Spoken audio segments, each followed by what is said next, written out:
Você já parou para pensar que a sua empresa pode estar pagando impostos a mais? O nosso sistema tributário é bem complexo e é comum as empresas pagarem mais do que o devido. Saiba que é possível recuperar os valores dos últimos 5 anos e reforçar o seu caixa. A Fortus Tax é especialista no assunto e já ajudou muitas empresas nos seus 18 anos de atuação. E o mais importante, você só paga pelo serviço depois que o dinheiro estiver na sua conta. Fortus Tax. Pagar o justo é o nosso forte.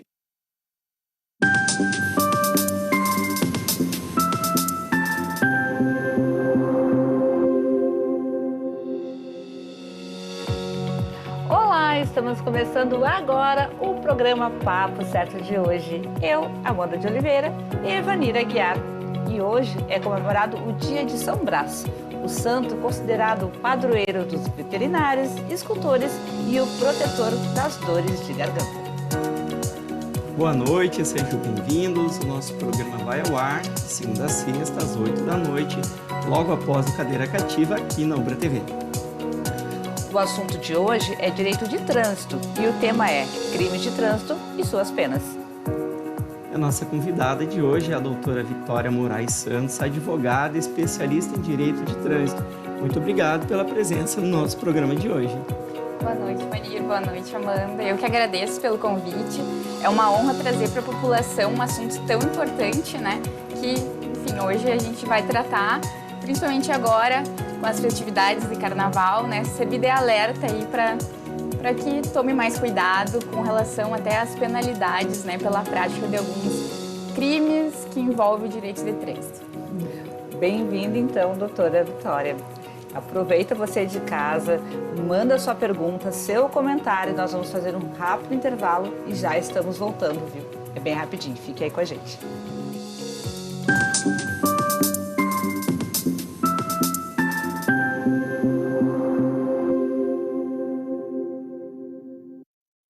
Tá difícil encontrar o profissional certo para a sua empresa? Precisa de alguém detalhista para aquela vaga no financeiro? Quem sabe um criativo para o marketing? Ou ainda, alguém focado em resultados? A Fortus RH utiliza técnicas de seleção e processos estruturados, realizando entrevistas, aplicando provas e testes específicos. Tudo isso para buscar a pessoa certa para a vaga certa. Fortus RH. Conectar pessoas é o nosso forte.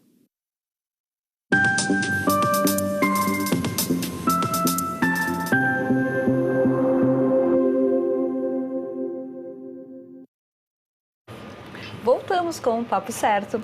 Aproveita então e envia tua mensagem pelo nosso WhatsApp para tirar todas as suas dúvidas. Nosso telefone é 51 3029 8080. E não se esqueçam que nós também estamos ao vivo pelo YouTube e Facebook. Doutora, para começarmos então a falar sobre homicídio culposo, explica para nós qual é a diferença entre culpa e dolo em se tratando de crime de trânsito.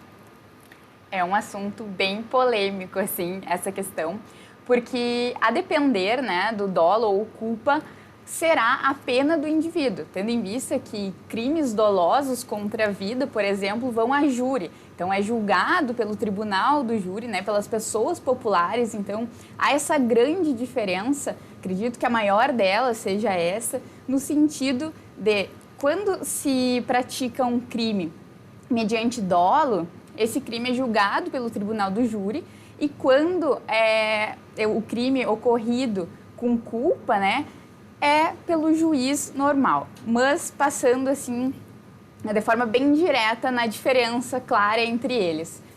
Quando há dolo em uma conduta, é quando a pessoa há intenção, né? Então, eu tenho a intenção, eu pratico dolo.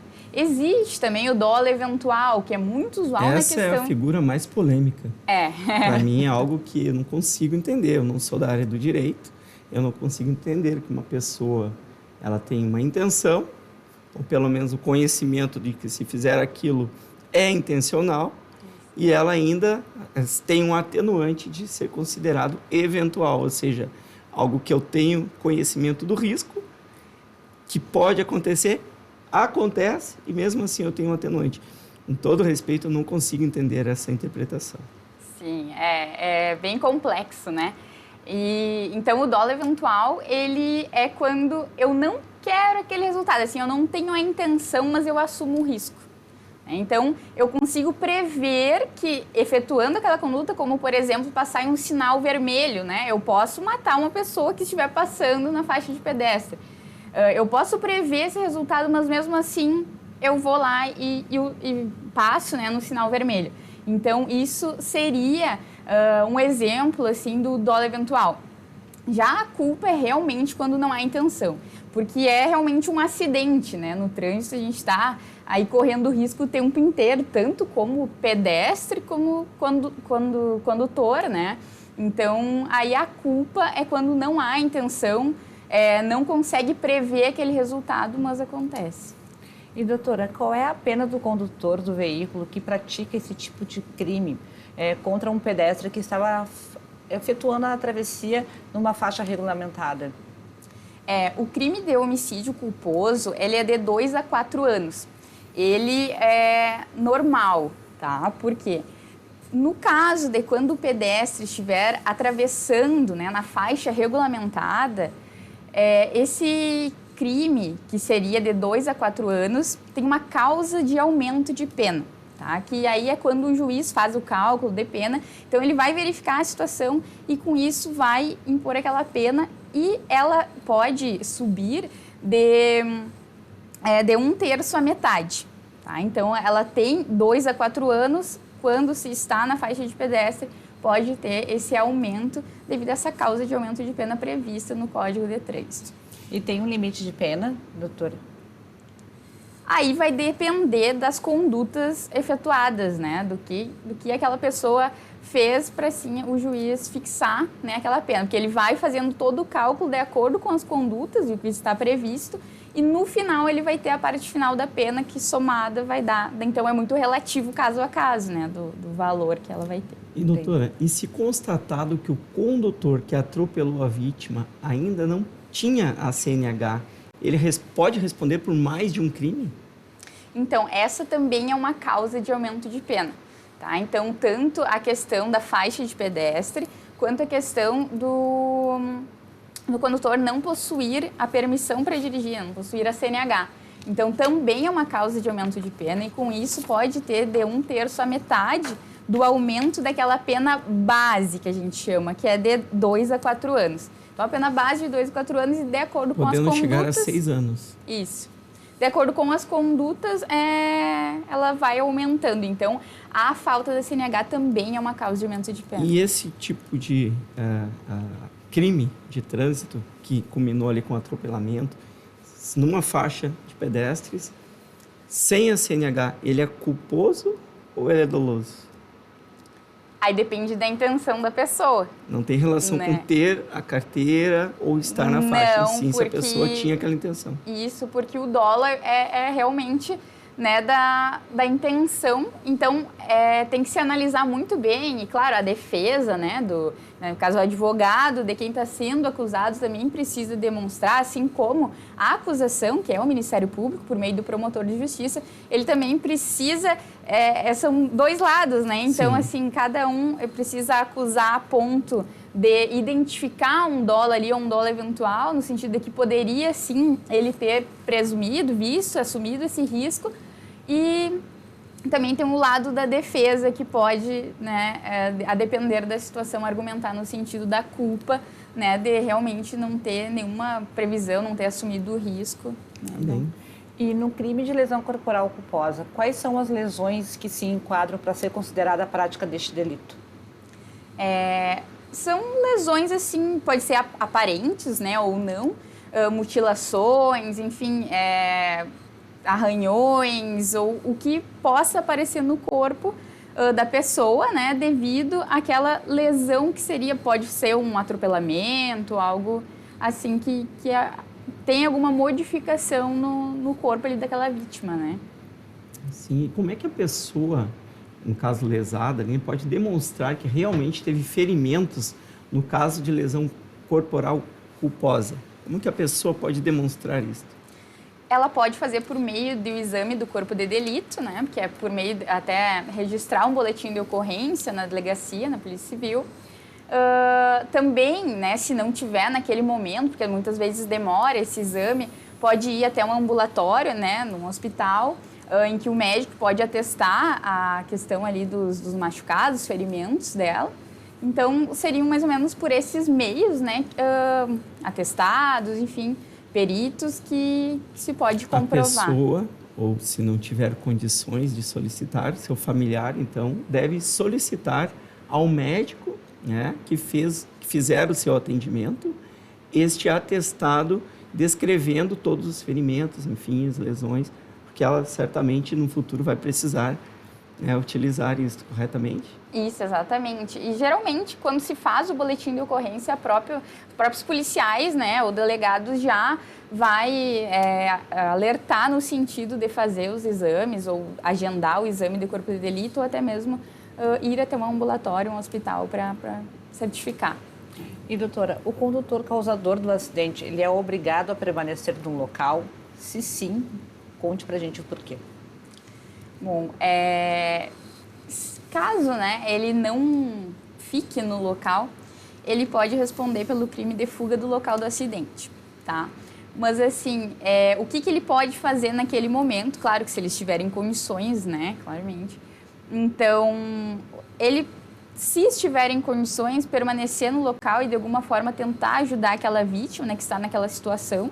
Enfim, pode ser um acidente mesmo, no sentido de ficar entre as ferragens do veículo, enfim. Mas ele precisa ficar ali e não fugir da responsabilidade, né? Ou até mesmo se ele não tiver condições de ajudar ou de ficar ali, né, permanecer até chegar o socorro, então que ele peça o auxílio, né, da autoridade, dos órgãos, se numa BR, a Polícia Rodoviária Federal, enfim, o SAMU, para que socorra aquela vítima, né? Então, alguma dessas, ou ele permanece, ou então, se ele não puder justificar o porquê que ele não pôde, ou precisava ir para o hospital, enfim, que possa solicitar, né, a ajuda das autoridades para que possa socorrer aquela vítima. Essa fuga do local pode transformar um acidente ali causado, enfim, com uma vítima, de culposo em doloso? A fuga do local, não prestar assistência? Aí é muito a questão da argumentação da acusação, né? Mas pode-se dizer que sim, né? Fazendo-se uma analogia no sentido de que a pessoa quis se eximir da responsabilidade civil, que seria uma responsabilidade mais de indenização, né? Ou uma responsabilidade penal, que é a que nós estamos falando hoje à noite. Então, pode sim configurar, né? E isso a acusação daí, na denúncia, o Ministério Público vai fazer e, inclusive, pode fazer essa alegação, né? Sim. E aí vai depender da defesa comprovar também o contrário. Sim, muitas vezes, então, esse causador ali do acidente, ele se evade do local, mas em que momento que ele é configurado como um crime de fuga do local do acidente? É bem isso, assim, que eu havia dito. Quando ele quer se eximir da responsabilidade. Então, configurado que ele não quer responder de forma civil, né, por uma eventual indenização, ou até mesmo pelos crimes de trânsito, né, a depender da conduta dele, quando está configurado isso, de que ele não quer essa responsabilidade e afastar-se do local, fugindo mesmo, já é configurado, então pode responder por esse crime. Eu trago essa questão porque realmente é um dos maiores absurdos que se vê, principalmente em rodovias, com atropelamento de ciclistas, em que aquele ciclista certamente ele não vai ter um socorro tão rápido quanto aquele motorista poderia dar, pelo menos ligando para a polícia, para os bombeiros, enfim, para a ambulância, SAMU, e se evade do local. Então, isso é realmente uma das situações mais tristes que a gente vê no trânsito e até, de certa forma, revoltante, né? Por isso que eu trago essa questão aí da fuga, da evasão do local como uma das situações mais deploráveis. Mas, felizmente, hoje, com câmeras de segurança que a gente vê nas rodovias, nos locais, esse motorista quase sempre ele é localizado, né? Porque tem algum problema no seu veículo, as câmeras conseguem monitorar e descobrir quem é esse motorista. Então, se evadir do local só piora a situação. Exatamente. E, doutora, uma pergunta que não está aqui, né? É uma curiosidade minha. A pessoa, ela cometeu um crime, atropelou uma pessoa, chamou o socorro, ou pela polícia, ou por ambulância, e depois fugiu do local. São as mesmas penalidades?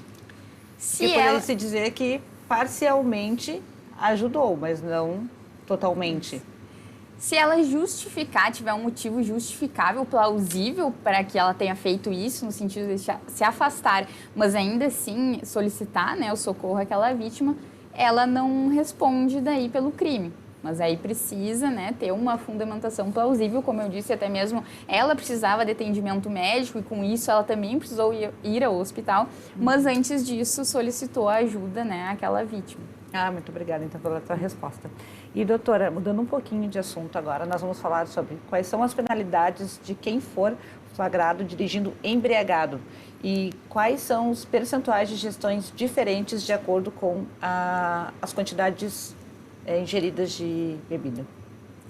Sim, esse é, assim, o top no sentido ruim, lógico, mas eu digo que mais tem, né? Infelizmente, assim, acontece muito das pessoas ingerir bebida alcoólica e dirigir.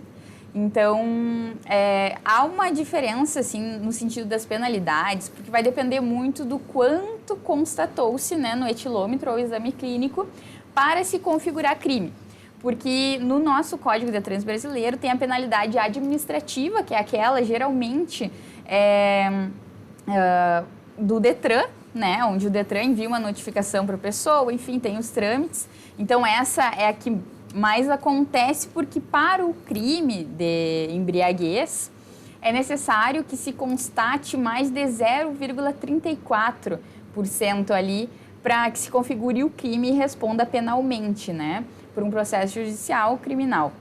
Mas, sendo menos, né, dessa porcentagem, esse percentual, aí será na via administrativa, né, e essa penalidade, ela tem a suspensão da CNH, né, então pode permanecer por 12 meses sem poder dirigir e depois fazer a reciclagem, né, então...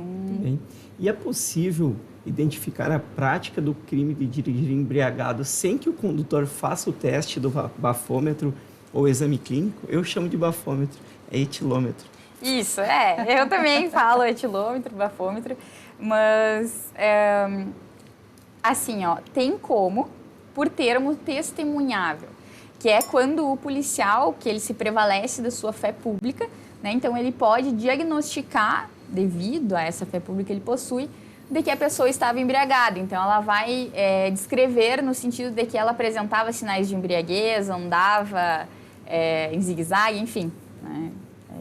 Então, sim, não basta se recusar fazer o teste, ou clínico, ou enfim, o aparelho, aquele portátil, o policial pode atestar.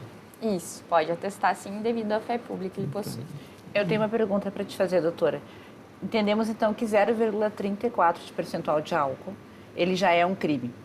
E aí tem a sua penalidade. E se for muito mais, a penalidade ela dobra? Tem outros adendos ou fica a mesma penalidade? Aí vai depender muito, novamente, do juiz que vai julgar, né?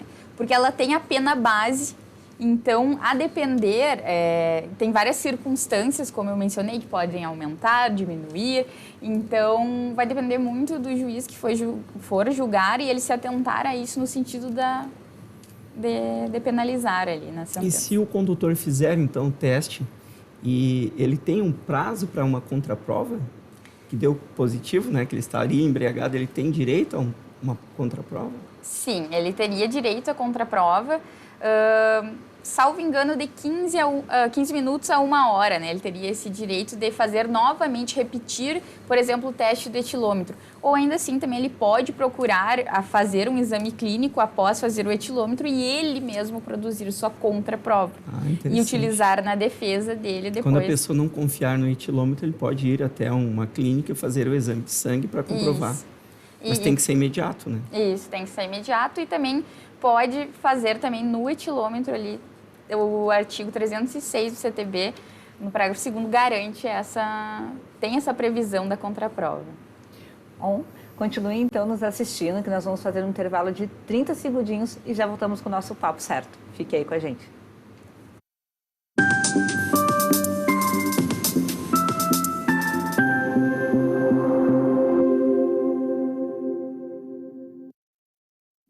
Em tempos de juros altos, margens reduzidas e incertezas, rever estratégias é fundamental para manter o seu negócio competitivo.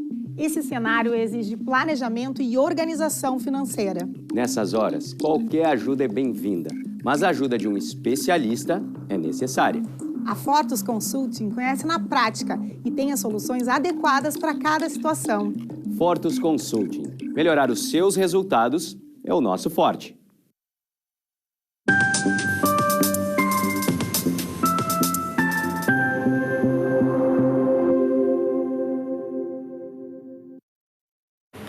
O Papo Certo está de volta e aqui nós falamos sobre as diversas áreas do direito, empreendedorismo e saúde.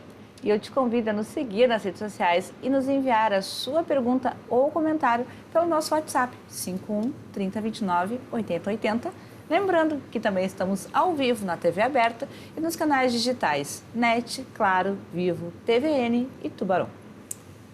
Doutora, em quais hipóteses um juiz pode aplicar a suspensão ou proibição de dirigir em um processo judicial?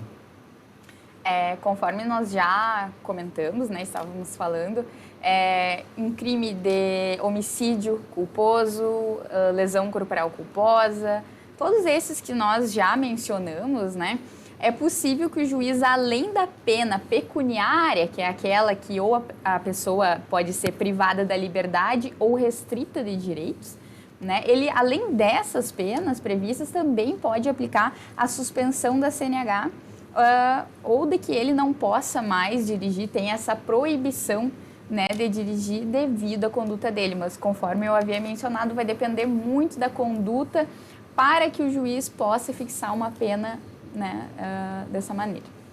E, doutora Vitória, quais são as penalidades para quem participa de rachas ou de manobras perigosas em vias públicas? Existe a previsão tanto na via administrativa quanto na questão criminal, né? Então, ela responde por crime e também responde na via administrativa, assim como o bafômetro, né, de dirigir sob efeito do álcool.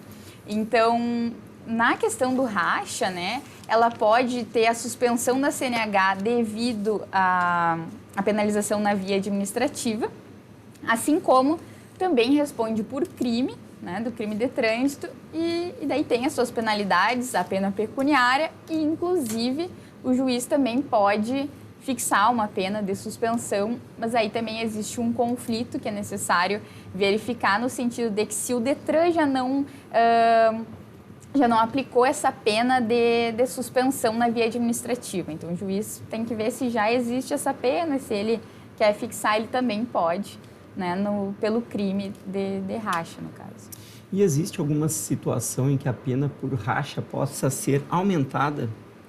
Sim, quando causar lesão corporal culposa, por exemplo, pode ser aumentada essa pena, né? Porque esse crime é quando a pessoa efetua manobras, né, de exibicionismo, ela compete com outro carro na via pública. Então, se ocasionar uma lesão corporal numa pessoa que estivesse passando, também aumenta a pena. E também, se tiver um homicídio culposo, né, com resultado morte, sendo homicídio, também é aumentada essa pena. Então, vai depender muito do ocorrido.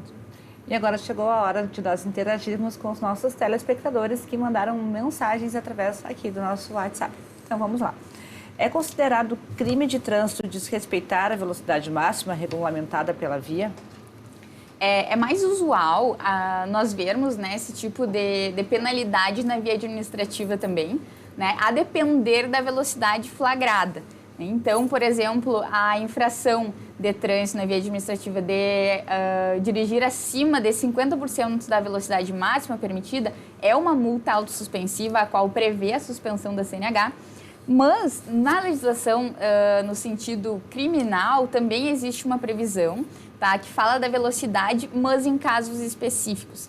Quando próximas de escolas, hospitais, desembarque, né, de pessoas, embarque e desembarque de pessoas também, onde há muitas pessoas, né, considerado muitas pessoas em um local, e a pessoa passa em alta velocidade, ela pode sim responder por crime de trânsito. E considerando que a legislação afere sobre a penalidade de dirigir CNH, gerando perigo em caso de dano, caso esse não gerar perigo, poderá responder pela prática de crime mesmo assim? Essa é uma discussão, assim, jurisprudencial. Né? Jurisprudência é os entendimentos, julgados do Tribunal de Justiça, por exemplo, aqui do Estado do Rio Grande do Sul.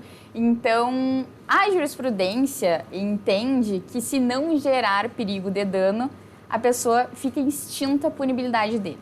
Né? Então, se ela dirigiu sem CNH, não ocasionou nada, só foi flagrada dirigindo sem CNH, e claro, daí tem a penalidade administrativa, né, prevista pelo Detran, mas no crime, segundo a jurisprudência, se não gerar perigo de dano, é extinta a punibilidade daquela pessoa. E, doutora, mais uma perguntinha aqui que chegou. Existe alguma penalidade para quem altera o cenário do local do acidente? Quem está perguntando, o Alberto, não disse de que cidade. Sim, é previsto, sim, no Código de Trânsito, né, essa prática que é justamente aquilo, né? A pessoa ela quer se eximir da responsabilidade e com isso ela pode mudar o cenário lá do acidente, fazendo com que aquilo venha a ser algo benéfico para ela, até mesmo num processo, né? Num processo judicial que ela venha a responder devido àquela ocasião. Então, responde a crime, sim, quem modifica o cenário, enfim, do acidente ou, né, do que tiver ocorrido, da prática ocorrida. Doutora, nossa última pergunta, passou rápido hoje. Quem é a pessoa que responde pelo crime de entregar a direção do veículo a alguém não habilitado ou impedido de dirigir?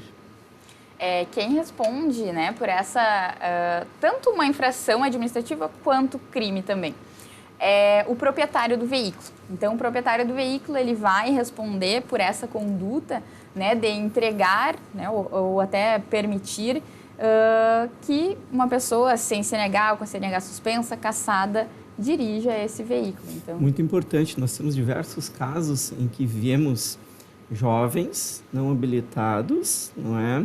Pegar, então, a chave do veículo do pai e darem aquela voltinha sem o pai saber. Então, muito cuidado aí aos pais, né? Guardar bem essa chave e aos filhos saberem que quem vai responder pelo crime, se eles praticarem, será, além dele, pelo próprio crime praticado, mas também o responsável dono do veículo, correto? Isso, dono do veículo. Então, sendo os pais, né, do condutor ali, o filho que pegou o veículo, será, então, ele que vai responder por essa prática. Importante, então, guarda bem essa chave do veículo. Não, e além também, né, aqui como a doutora explicou, é 0,34, considerado, aparentemente, somente uma latinha, né, de cerveja. Mais ou menos isso, né? Que é um crime, então isso pode trazer, né, custar a vida das pessoas. Então, pessoal, feriadão tá aí, carnaval tá aí, vamos se cuidar, se beber, não dirija.